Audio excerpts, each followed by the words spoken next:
Bienvenidas, bienvenidos a una emisión más de ¿Por qué leerá? Y en esta ocasión, pues, con el gusto de recibir como invitado a, pues, una gran persona, no solamente por su trayectoria profesional, por su eh, constancia en esta labor formativa, educativa y que va desde las clases universitarias, las conferencias y sobre todo esa intensísima labor editorial. Me refiero a don David Cienfuegos Salgado, doctor en Derecho y con una amplia trayectoria en el sector público, desempeñándose como servidor público, desde secretario de Estudio y Cuenta en la Sala Superior de este Tribunal Electoral del Poder Judicial de la Federación, hasta secretario general de Gobierno en el estado de Guerrero, y desempeñándose fundamentalmente como lo que parece ser es su pasión, la docencia. Y precisamente para explotar esa vena de docente, pues le hemos invitado al doctor Cienfuegos Salgado para que en esta continuación de nuestra pretensión de invitar a quienes nos están siguiendo, nos están viendo, nos están escuchando a través de este programa, invitarles a la relectura o lectura de nuestros clásicos mexicanos, nuestros autores y nuestras autoras clásicas en México.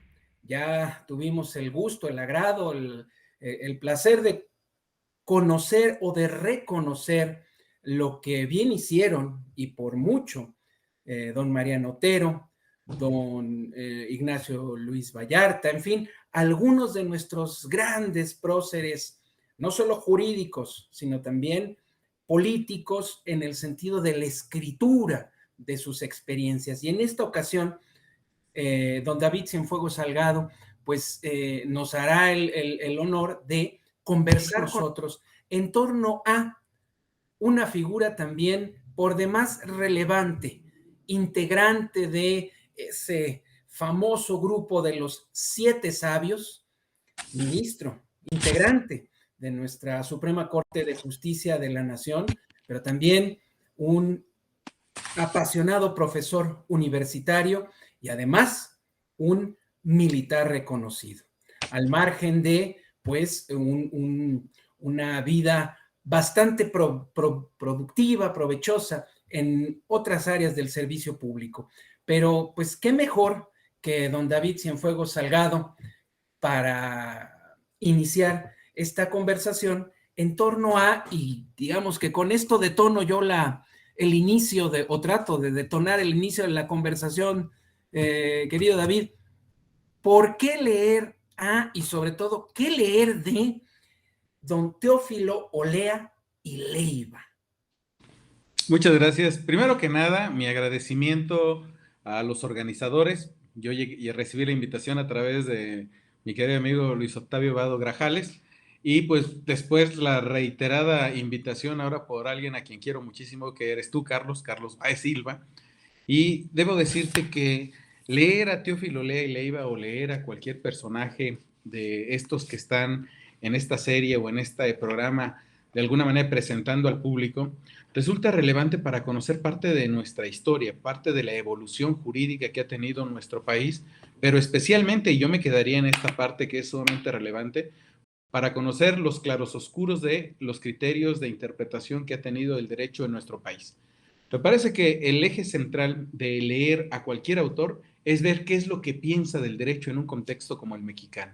Y en esta parte es sumamente importante entender al autor en su contexto. Sí, su obra es relevante, pero su obra responde a una inquietud. Hablábamos hace un momento, antes de entrar al programa, de Mariano Otero. Mariano Otero tiene un contexto interesantísimo, como todos lo hemos dicho y creo que tú lo has reafirmado bastante. Muchos mencionamos a Otero relacionándolo con el juicio de amparo, sin ver que su obra es todavía, diría otro compañero nuestro, magna, en el sentido de que abarca diversas áreas de interés, diversas disciplinas. Y eso ocurre con muchos de estos personajes que no se quedan solo en el ámbito del derecho, sino que van más allá y al final el derecho abreva o aprovecha los aportes de otras disciplinas, las reflexiones que provienen de otras disciplinas, y ese contexto al final es lo que autoriza que nosotros podamos entender la evolución del derecho o la evolución simplemente de nuestras ciencias sociales en el país. De ahí que la primera respuesta que yo tendría para por qué leer a Teófilo Lea y Leiva o a otros personajes es precisamente para conocer cómo ha evolucionado nuestra visión del derecho en el contexto de la sociedad mexicana.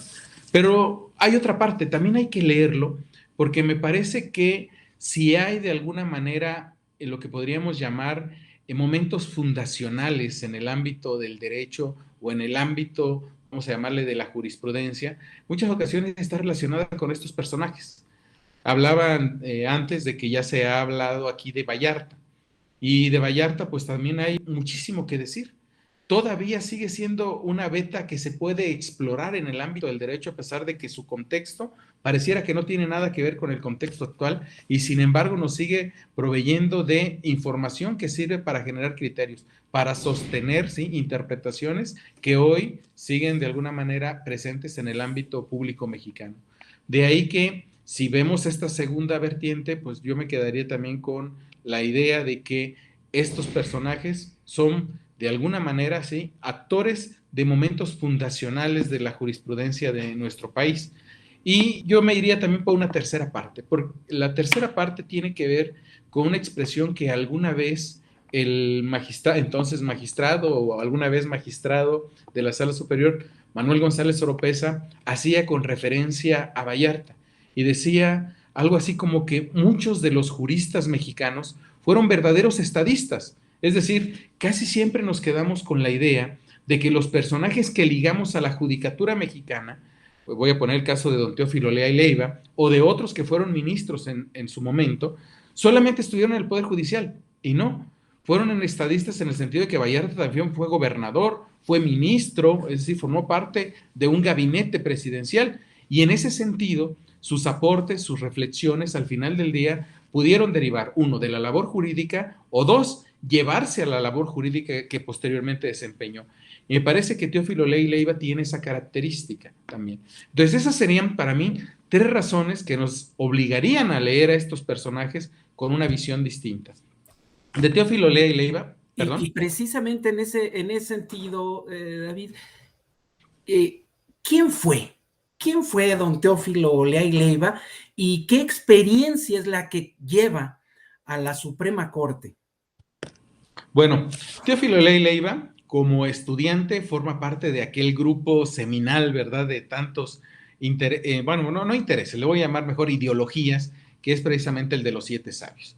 Tú sabes perfectamente que junto con él estuvieron quienes fundaron después partidos políticos, corrientes ideológicas, visiones del derecho y de la vida pública en nuestro país. Gómez Morín, Lombardo Toledano son, creo, el ejemplo más evidente, Caso, por supuesto. Y junto a él, pues estuvo también, este es algo que voy a hacer un comercial para mi tierra, ¿verdad? Estuvieron 2 surianos, Alberto Vázquez del Mercado, otro ministro de la Suprema Corte de Justicia de la Nación, y por supuesto Teófilo Lea y Leiva. Con esta visión que en ocasiones, si nosotros la analizamos al día de hoy, diríamos, fue antes que nada alguien que tenía una visión todavía conservadora, pero que de alguna manera estaba relacionada con lo que en esa época todavía estaba existiendo, pero que consideraban, y esto yo creo lo que salva finalmente ese grupo, consideraban que la educación era una de las vertientes que llevaría al progreso de la sociedad mexicana. Si nos quedáramos solamente con eso, sería muy reducida la visión que tendríamos de Teófilo Lea y Leiva. Teófilo Lea y Leiva, todavía como estudiante, se va a postular como candidato a diputado en el estado de Guerrero. Debo decirte que él nació en 1895 y para 1919 él ya estaba, además de titulado, con un despacho en Chilpancingo, Guerrero. Además tenía vamos a decir, un nombramiento subsecretario de gobierno en el estado de Guerrero, y eso hay que relacionarlo también con los vínculos que tenía, en algunos casos, vínculos familiares políticos que había establecido con, en este caso, con Francisco Figueroa Mata, que entonces era gobernador del estado de Guerrero. Muy poco se ha explorado ese tema, pero al final del día va a formar parte de una élite política muy importante en el sur del país y que va a ser sumamente importante después cuando apoyen a Obregón para llegar a la presidencia de la República después de la revuelta de Aguas Prieta contra Venustiano Carranza. Pero vemos que en ese momento ya tiene, primero, la visión de dedicarse al litigio, a la labor jurídica, sí, en el foro, pero también está trabajando ya en el ámbito público como subsecretario de gobierno del estado de Guerrero. Y a los pocos días, poco tiempo, va a ser diputado en el Congreso de Guerrero, que además va a ser el Congreso o la legislatura que en 1920, curiosamente, va a apoyar a Obregón, separándose y desconociendo al gobierno federal, separándose, reasumiendo su soberanía para luchar en contra del carrancismo. El momento es muy importante porque en 1920, en abril de 1920, la mayoría de los que van a apoyar, de los correligionarios de Obregón, van de alguna manera a cerrar filas en contra de Carranza y van a generar el espacio para que llegue primero de la Huerta a la presidencia como presidente interino, y en diciembre de 1920 va a llegar Álvaro Obregón. Y Álvaro Obregón, nosotros lo conocemos porque va a encabezar un gobierno de 1920 a 1924 sui generis. Precisamente en estos días estamos también celebrando el aniversario de la creación de la Secretaría de Educación Pública, por ejemplo, que viene con la gente que llega en ese periodo. Debo decir también, nada más para que se vean los vínculos que están ahí presentes, que son políticos, pero que van a influir en la vida política nacional, que junto con Obregón llega Vasconcelos, y con Vasconcelos todos ubicamos a Vasconcelos como el maestro por excelencia. Sin embargo, su subsecretario de Educación, pues no hay que olvidarlo, es Francisco Figueroa Mata, quien hasta unos meses antes era gobernador del estado de Guerrero. Pasa desapercibido, ¿verdad? Pero ya está colocado ahí. Y en ese mismo, vamos a llamarle canal, va por supuesto un grupo de jóvenes, entre ellos Alberto Vázquez del Mercado y Teófilo Olea y Leiva. Pero no solo ellos, Eduardo Neri llegará a ser Procurador General de la República en el periodo de Álvaro Obregón. Es decir, los guerrerenses, ese grupo, esa élite intelectual y política, de alguna manera se ve cobijada por Obregón en 1920. Y esto nos permite ver ese movimiento que hace que Teófilo Olea y Leiva empiece a generar vínculos con la clase política, con la clase jurídica nacional, además de los que había generado como estudiante, como miembro del grupo de los Siete Sabios. Adicionalmente. Pero entonces, perdón, David, estamos en presencia de un revolucionario, un abogado, un diputado, pero esencialmente forma parte pues, de las huestes de la Revolución Mexicana. Y sin embargo, nosotros siempre que nos mencionan a algún integrante de la Suprema Corte o de los antiguos integrantes de la Corte, de la Suprema Corte, pues nos los imaginamos con una vida menos azarosa que andar en la bola, como dirían en aquel entonces. ¿Qué hace de don Teófilo Olea que, digamos, de este paso de su papel revolucionario a su papel ya como jurista? Bueno, jurista siempre lo va a hacer. ¿Por qué? Porque estudia en la Escuela de Jurisprudencia, se destaca en este papel del grupo de los Siete Sabios, en el hecho de estar de alguna manera generando discusión a través de estas conferencias, la sociedad que de alguna manera van a formar, la sociedad de conferencias, de conciertos y conferencias, es la que va a permitir esta reflexión jurídica. Adicionalmente, muchas veces nos olvidamos de que todos los abogados hacen su tesis, ¿verdad? En aquel momento. Él hace una tesis también muy interesante en relación con lo que se acaba de dictar. Él hace su tesis en 1919. Lo que se acaba de dictar 2 años antes es la Constitución Política de los Estados Unidos Mexicanos, que reforma la del 5 de febrero de 1857. Estas reformas incorporan algunos elementos que son revolucionarios en ese momento, pero también nosotros no siempre lo hemos visto, o siempre lo hemos visto quizá desde la vertiente de que, sí, se trata de un avance, de liberalismo y demás, pero no vemos, por ejemplo, tesis como la de Teófilo Olea y Leiva, donde hace críticas, por ejemplo, a la libertad de enseñanza, que se va a incorporar en el artículo 3º constitucional en la Constitución de 1917, donde es crítico diciendo el Estado no debe encargarse de la enseñanza. ¿Por qué? Porque al final del día hay un bagaje, yo te mencionaba este tema de que pudiera parecer hasta conservador, hay un bagaje cultural presente todavía en la época que hace que vean que el Estado se encargue de la educación es un retroceso, que debe todavía estar presente una visión, sí, con cierto laicismo, pero que no erradique la enseñanza, por ejemplo, religiosa de las aulas. Entonces, hay discusiones muy interesantes. Él, como subsecretario de gobierno, tú sabes, en cualquier subsecretaría de gobierno lo que llevan son asuntos jurídicos. Y por cuanto hace al ámbito de la legislatura, olvidé mencionar que aunque él no era el presidente de la legislatura, el presidente de este Congreso, el que sí era presidente, Alejandro Martínez, va a ser con el paso del tiempo el médico. Es un médico, es diputado, el diputado presidente, pero es médico, va a ser el médico de Obregón. Y no solo eso, cuando se da el momento en que se reasume la soberanía, quien está al frente de la legislatura es el joven todavía Teófilo Lea y Leiva. Teófilo Lea y Leiva es quien va a suscribir el decreto con el cual el Estado de Guerrero reasume su soberanía y apoya a Obregón en contra de Carranza. Y no solo eso, va a ser el que lea el decreto cuando en abril de 1920 llega Obregón a Chilpancingo, va a ser el que junto con Obregón, junto con el comandante militar Fortunato Maicot, se encargue de leer ahí en la plaza pública el decreto con el cual se apoya el movimiento que después conoceríamos a través del Plan de Agua Prieta. Entonces, sí es un jurista en el sentido de que ha estado conociendo toda la literatura jurídica, conoce los problemas que hay en el país, las discusiones que se están dando, pero donde más se interioriza es precisamente cuando llega, curiosamente, después del triunfo de Obregón, cuando llega al ejército.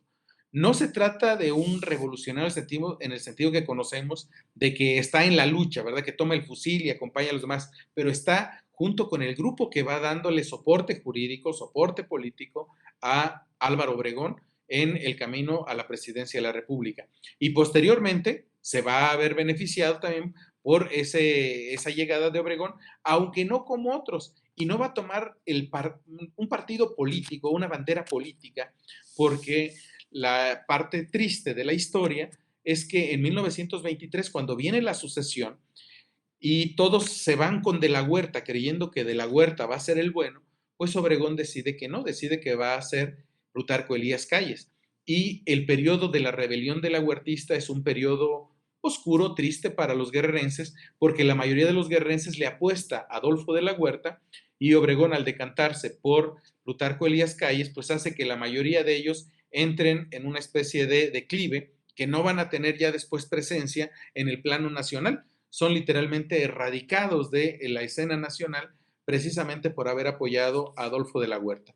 Lo que ocurre a cambio con Teófilo Lea y Leiva es que Teófilo Lea y Leiva se pone su despacho, sigue trabajando, a la par está trabajando en el ejército y mantiene una carrera prácticamente desconocida, porque pues va a estar en el ámbito de la Procuración de Justicia Militar y va a llegar a ocupar hasta el cargo de general brigadier, es decir, llega a ocupar una magistratura dentro del ejército, sin dejar de mantener los vínculos políticos con personajes como Gómez Morín o con personajes como los Figueroa, que al final del día, mencionaba, tiene una beta de familiares políticos. Entonces, hay toda una trayectoria jurídica que, previo al nombramiento como ministro de la Corte, hay que revisar para entender que cuando llega de ministro de la Corte, pues ya lleva una trayectoria jurídica más que relevante.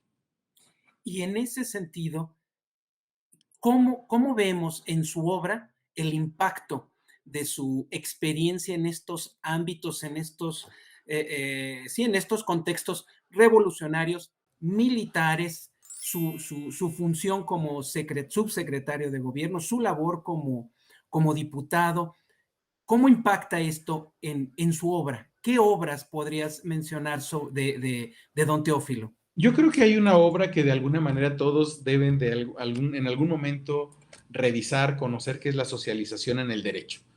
Lo que hace ahí en esta obra, que además forma parte de una anécdota muy particular en la vida nacional, es la gran polémica que se da entre Vasconcelos y Teófilo Lea y Leiva, la polémica entre el maestro y el discípulo, que surge precisamente cuando Teófilo Lea y Leiva le envía a Vasconcelos un ejemplar de su libro de la socialización en el derecho, y aquel le responde, no tanto para contestar o dar su opinión en torno al libro, sino para dolerse de lo que pasó precisamente cuando fue candidato presidencial y se dice traicionado, abandonado por quienes en ese momento ya están tomando otro rumbo político.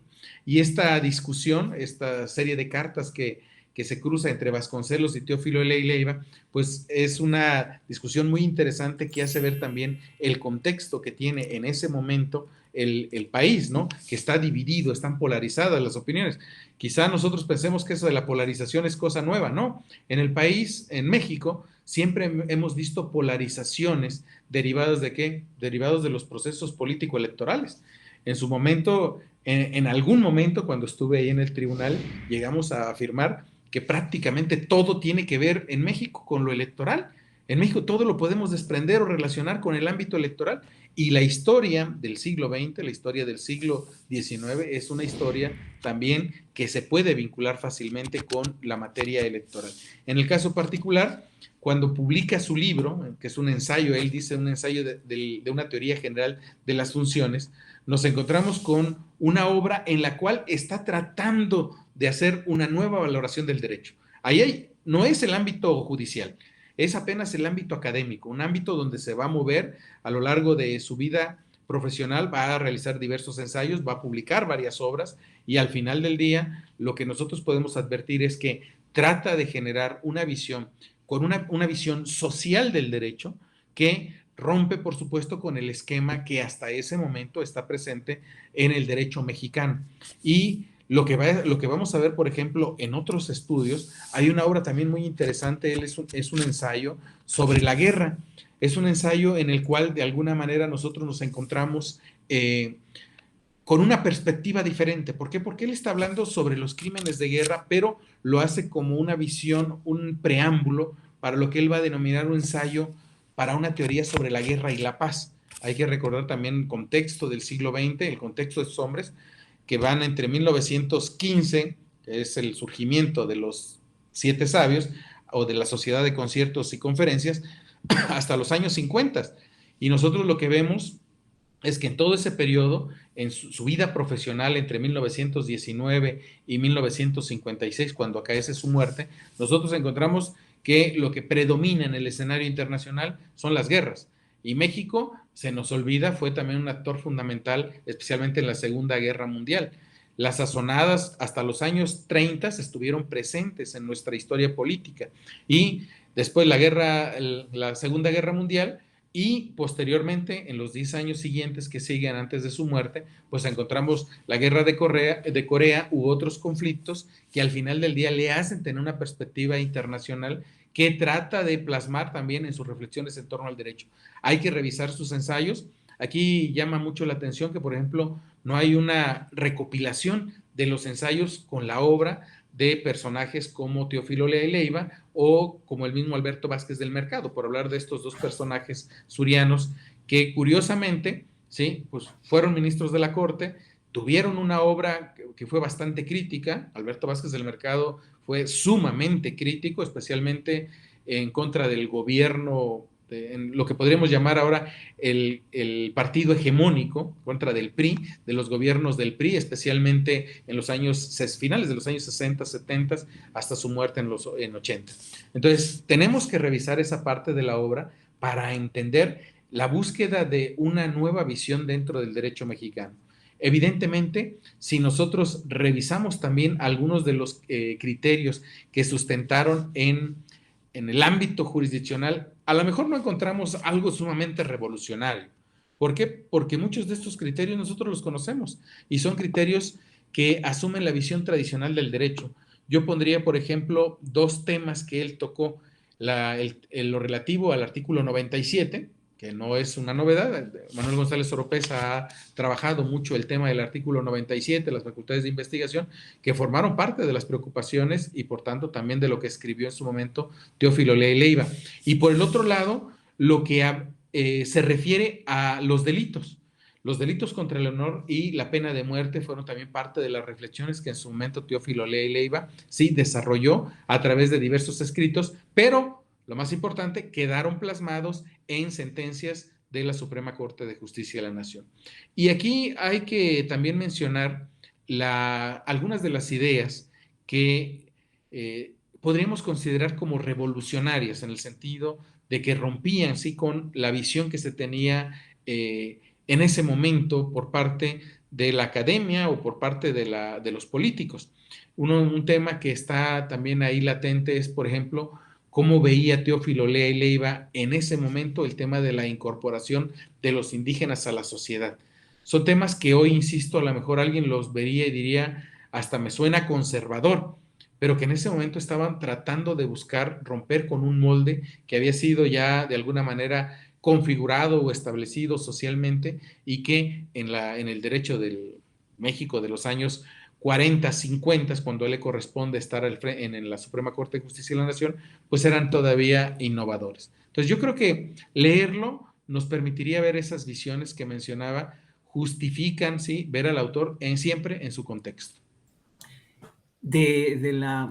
Ahora nos damos cuenta, esta vasta o amplia obra que entiendo está distribuida en diversas publicaciones, particularmente alguna en la que nos sugieras poner atención precisamente, ya sea para contextualizar al personaje o bien alguna de estas obras que nos permita retomar o rescatar ciertas ideas que nos puedan ser de utilidad al día de hoy. Bueno, yo me iría por, ahora sí, su obra clásica, que es la socialización del derecho.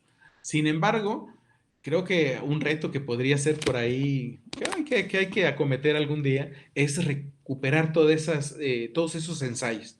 Por ejemplo, él tiene también discursos en los cuales da la bienvenida a nuevos ministros. Tiene participaciones en sociedades científicas en las cuales hace o promueve discusiones como lo que te decía, una teoría de la guerra y de la paz. O sea, para su momento a mí me parece muy cosmopolita tener la intención, después de ver las guerras que estaban o que habían ocurrido en el mundo, tratar de ser una teoría desde un país que no es bélico, a pesar de todo lo que diga nuestro himno nacional, ¿verdad? Pero que no es bélico, y tratar de hacer una teoría en ese sentido de la guerra y de la paz. Entonces, a mí me parece que tiene también un trabajo, si mal no recuerdo, sobre la genealogía del juicio de amparo, lo que mencionaba del artículo 97. Para quien les gusta el derecho constitucional, pues esa parte sería una vertiente muy buena. Pero si a uno le interesa, por ejemplo, la parte del derecho penal, él estuvo presente o en muchas discusiones, escribió ensayos, tiene sentencias dictadas en torno a temas de derecho penal, como te decía, la pena de muerte, el honor, el tema de los indígenas. O sea, sí hay al final del día mucho de dónde escarbar y algunos de ellos, pues, es fácil de encontrar. En el boletín de la Suprema Corte de Justicia de la Nación aparecían publicados estos textos. Y ya que se menciona el ámbito judicial, una duda que me brinca en este momento, ¿cómo o por qué, mejor dicho, cuál es la razón que está detrás de su arribo, su llegada, su incorporación a la Suprema Corte de Justicia de la Nación? En todo este contexto que se acaba de referir, ¿por qué llega don Teófilo Lea y Leiva a ministro de la Suprema Corte, precisamente ya con estos antecedentes, su vinculación a los ejércitos revolucionarios en una óptica o desde un papel jurídico, no necesariamente blandiendo alguna espada o algún fusil, pero sí, digamos, apoyando a alguno de los ejércitos revolucionarios y por otro lado, pues este intenso desempeño de la labor privada, digamos, desde su despacho, cómo llega, cómo aparece don Teófilo y Leiva en la Suprema Corte. Bueno, razones políticas. No debemos perder de vista que la mayoría de los órganos vértice, especialmente los del Poder Judicial, tienen un componente político. Hoy creo que ya nadie se atrevería a negar que la Suprema Corte pues, sigue siendo un órgano de naturaleza política. Y en ese sentido, la mayoría de las decisiones que van o acompañan el nombramiento de un ministro de la Suprema Corte, son decisiones de naturaleza política. Hacia 1940 nosotros sabemos que está saliendo o terminando un proceso político muy importante, una campaña electoral que culmina con la llegada de Manuel Ávila Camacho a la presidencia de la República. Teófilo Leiva ha apoyado a alguien que no es el candidato oficial, es decir, a Andreu Almazán. Y en el ánimo de que haya esta participación de los elementos que no son proclives al gobierno que se ha instaurado, lo que va a hacer Manuel Ávila Camacho es hacer la propuesta de algunos elementos que pertenecen a otro grupo político. Y eso es la razón por la cual, sin haber pertenecido al grupo político de Ávila Camacho, llega Teófilo Leiva a ocupar la magistratura o el cargo de ministro de la Suprema Corte de Justicia de la Nación. Y esto después de una carrera militar que ya lo habíamos mencionado, que le permite llegar hasta obtener el grado de general, algo prácticamente desconocido en la historia de Teófilo Leiva. Muy poco se ha revisado su participación durante pues prácticamente 3 lustros en el ejército, en la Secretaría de la Defensa Nacional, hoy diríamos, precisamente en el ámbito de la Procuración de Justicia Militar. Entonces, esas son las razones que lo acompañan. Al final del día, no olvidemos que se está dando un cierre en nuestro sistema político de la participación también de los militares en la vida pública. Ávila Camacho es prácticamente el último, ahora sí, el parteaguas precisamente en esta nueva visión. Lo que se acaba de mencionar es relevante. Es decir, Teófilo Leiva llega a la Suprema Corte con una experiencia jurisdiccional importante. Claro, en el ámbito de la justicia militar. Se había desempeñado como juzgador en los tribunales militares. Y a la par, y es algo que a lo mejor rompe ahorita con nuestra visión del servicio público y más de la carrera militar, no hay que olvidar que antes era muy común que además de tener su empleo militar, pudieran tener, dado que, acuérdense, no se trata de una carrera militar como la que hacen en la infantería o en la caballería, sino en el ámbito de la justicia militar, entran civiles y la carrera militar que realizan pues es totalmente distinta a la que le corresponde a quienes sí entraron a una escuela militar y tienen una trayectoria también definida. En el caso de quienes están en justicia militar en ese momento, pueden tener también otro empleo. Y Teófilo Leiva tenía su despacho, llevaba asuntos, realizaba consultas, junto con otros profesionistas, incluso revisaba proyectos de ley. Su experiencia no era nada más en el ámbito de la Procuración de Justicia Militar, sino también en el ámbito del foro y, por supuesto, lo que nosotros llamaríamos hoy asesoría o consultoría jurídica respecto de temas legislativos o de otros temas.